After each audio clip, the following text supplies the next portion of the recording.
The movie starts and we see two men pointing guns at each other, and the scene shifts to 3 days ago as the boy remembers how all of this actually got started. We see a boy named Vince comes out of his house with his mother. Both of them do not really seem happy, as the expression on their faces is pretty intense. A girl, who's this boy's sister, she comes running behind them and goes on to ask if they're sure about what they're going to do. It turns out that they're putting their house on sale in order to be able to pay for their father's medical bills. Vince then goes to see his dad, who's in a hospital bed, and the doctors have told them to arrange the money or this man is not going to make it. The boy works as an electrician and has many clients. Today his client is Mr. Harrison. The man opens a letter, having no idea that he is being watched by a cop who is parked across the street. The man takes the letter to his much younger girlfriend, telling her that he's going to make a lot of money through this, and goes on to add that she's going to love him again. Vince then eavesdrops on the whole conversation, and as he gets out of the house, the cop takes a picture of him as well. When he makes his way back home, we learn that it is his youngest sister's birthday. The whole family, except their father, sit around the dining table as they celebrate the little girl's special day. The whole family laughs when the little girl says that she wishes she had her own lamb. We then see a man named Jasper Baggs, who meets with a man who lends him $2 million. This man seems to be a shady one. It turns out that the man is expecting to be paid $3 million in return, and that too just in 3 days. The scene changes to a prison, where 3 officers open a cell and deliver a bag to the prisoner inside. The prisoner thinks that they're going to kill him, but it does not really turn out to be the case. The prisoner is even more horrified when he sees a man bringing a coffin.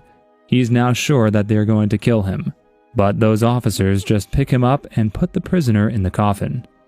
The next day, Vince yet again makes his way to the hospital to see his father, hoping to get some positive news on his old man, but it is not there. He gets even more worried as he is told that his father is going to need yet another surgery. The boy gets worried hearing this because they're already out of money, and this surgery just means that he's going to be in debt now. Vince realizes that he's going to have to think about something out of the box, or else his whole family is going to be in a large debt, and they will spend a lifetime clearing it. He has to go to work for now. The boy makes his way to the same client's place, and when he gets there, he goes on to learn that Mr. Harrison is currently in a meeting with a friend. We see Mr. Harrison telling that man that he has gotten a job through which he's going to make a lot of money. Vince seems to be pretty interested in this conversation because the conversation is about a big chunk of money, and he needs a lot of it, so he desperately tries to eavesdrop on their conversation. After that, Harrison goes on to inject himself with an injection and makes his way to another room where his girl is waiting for him. He wants to make love to his girlfriend, but it turns out he has overdosed and goes on to have a heart attack and dies. Vince does not care about the fact that he has died. He just wants the money Harrison was talking about, so he quietly goes upstairs and gets that mysterious envelope containing the letter. When he later opens the envelope, he sees that it has a train ticket for New York and a CPS receipt for pickup. The boy goes to the post office, gives his ID to the man working there, and in return, the man gives him a package and a cell phone as well. He also gives him $500, a key, and a letter with a spider logo. Vince is also given some instructions as to how he should be using that money, the money that he has received there. The man also tells him that he's not allowed to take his own phone, and that he is only allowed to use the phone that has been provided to him. The scene then changes back to Harrison's place, where his girl is horrified at his sudden demise. However, she soon realizes that the envelope is missing, so she reports it to the police right away. They make inquiries about it, and when they go to the post office to find a trail, they learn that Vince is the one who has picked up the package. They right away go on to inform the detective investigating the case behind the envelope, and he's ordered to follow Vince. Vince, on the other hand, has decided that he's going to follow his plan because he desperately needs that money to save his father and his house, and of course his family from going into a large debt. A cop is, however, following him. The very next day, he goes on to put on his best suit and takes that train to New York. He has no idea that he's being followed by a cop. The scene then changes to the man who was put in a coffin. This man is taken to a mysterious place. A man in a black suit wearing a hat appears and orders his men to unshackle his legs and takes him away. In the meantime, Vince has gotten to his destination, which is a hotel. He keeps the given phone turned on that night. He stays the night at the hotel, and in the middle of the night, he goes on to receive a call on that phone. Upon being asked, he goes on to tell them that he is Mr. Harrison, and the other man gives him another set of instructions. The next morning, he goes to the Postnet store by Grand Central. There, he finds a locker and opens it with a key that he received earlier. This locker contains yet another envelope, and when he opens it, he goes on to find another train ticket. He also gets a card, and on that card, number 13 is written, along with some more instructions. He has been given a ticket to Macomb, but he is supposed to get off one stop before the actual destination. As he sits on the train, the TC approaches him and asks him for his ticket. The TC then goes to the detective who has been following Vince and tells him that he's getting off at Macomb. The boy, however, gets off a stop before that, so he manages to lose the cops for a while. When he gets there, he goes on to read the next instruction and learns that he has to get out of this town and be in a secluded area. As he goes there in a taxi, he stands there and waits for whatever is going to happen next. A car appears after a while, and the driver introduces himself as Jack, and goes on to show a card containing the number 13, and Vince shows him his own card. They then drive on.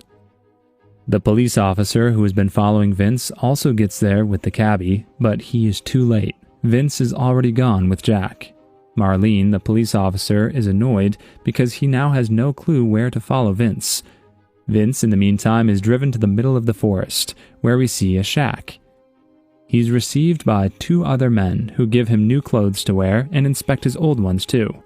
They then thoroughly search him, and when they are unable to find anything suspicious on him, they even go on to cut off the heels of his shoes, but they do not find anything fishy on him, and he's approved. After that, they take Vince to a big, fancy mansion, and we see many people from different areas who have apparently come there to take part in a game. There, an old man named Joe meets Vince. He right away recognizes Vince as a fraud because he knows Vince is not Harrison. We learn that Joe is his patron. He goes on to give the boy a chance to explain himself, and Vince tells him that he is going to play instead of Harrison, as he is dead.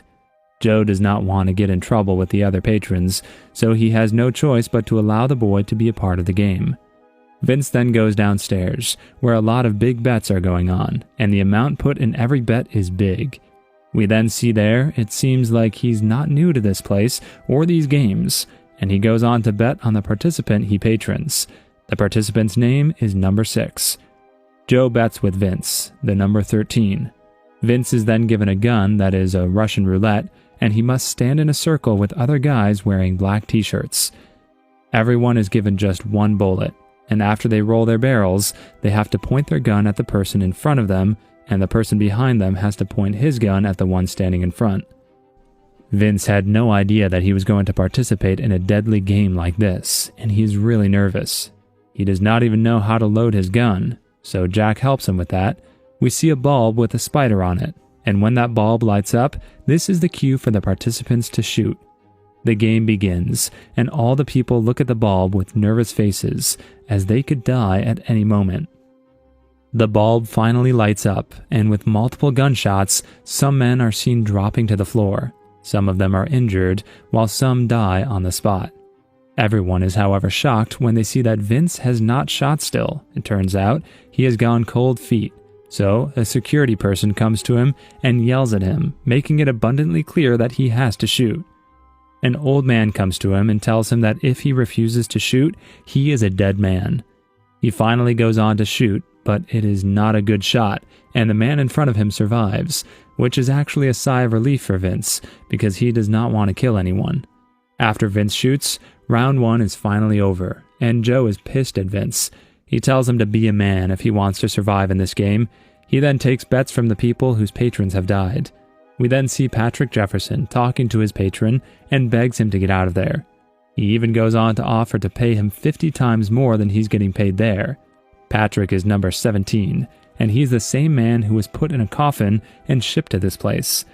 Jimmy, however, does not believe his story and refuses to help him. He asks him why he is participating in this game if he has got so much money. Jasper, on the other hand, puts bets on his brother, who happens to be his player as well. This is when the second round starts, and the players are told that this time everyone is going to have 2 bullets.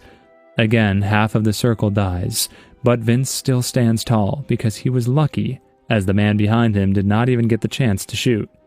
Number 16 is shot, but he stands up again, saying he can still survive. The doctor comes forward and checks in on him, but he says that this man is not fit enough to participate, so 16 is shot dead. Jefferson is still out there, and he goes on to tell his patron another story. He tells him that he buried a big amount of money somewhere and asks him to retrieve it if he is not able to make it out of here alive. He tells Jimmy to keep half of the money and give the other half to his son, who is also in jail. They then announce that the third round is about to begin. The players are told that in this round, their guns are going to be loaded with 3 bullets. As they see the spider bulb lighting up, all of them go on to shoot, and this time, many of them are killed, and now only 4 people are left. These 4 people are Vince, Ronald, Jefferson, number 9, and number 3. The announcement is made that the competition is now going to enter the last stage of the game, and this final stage is going to be a duel. 5 wrapped balls are put on the table. There are 2 black and 3 white. The patrons of the surviving players are going to choose a ball. The 2 that get the black balls are going to be the ones in the final duel, and the other 3 will be free to leave. Vince is one of 2 survivors randomly chosen to participate in the duel. The 3 others are finished and get a large sum of money. One of them, Patrick Jefferson, is surprised that he's free to go, and he's escorted out by Jimmy, one of the employees.